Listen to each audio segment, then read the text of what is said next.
Ayan guys, touch mo. Tropa team ng Batang Quiapo yan sa Macquiapo. Maraming salamat. Mabuhay kayo. Papa Martin, walang sikat na artista. Pinaan niya kaya pinapakasamahan. Ay, kita mo kasama kasi Ate Joy. Itong nakalimutan. Sino yung mababamang tao yun ang inaanan niya? Yung nakayan. Diba? Hindi ko siya kasama. Sino? Nakayan.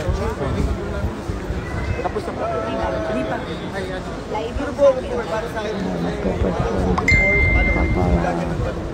Saya sa mga ating kababayan sa Sydney. Bayad ticket na guys. Every word kasi talaga pinag-iisirapan namin yun. Naniniwala po kasi ako sa hard work. Na bawat project yung ginagawa ko na so kaluluwag mo. One question. And then ngayon po, sabi ko nga namin sa sarili para malaman sa biyaya sa tanggap namin sa trabaho, sa opportunities. Hindi po dahil sa ating mga kababayan, sa lahat ng OFW, sa lahat ng mga kababayan natin sa Pilipinas, wala po kami ngayon. At ABS-CBN po hanggang ngayon lumalaban. Yeah! Programa, teleserye at iba't ibang show para po sa lahat ng ating mga kababayan Pilipino po sa ibang bansa. Okay.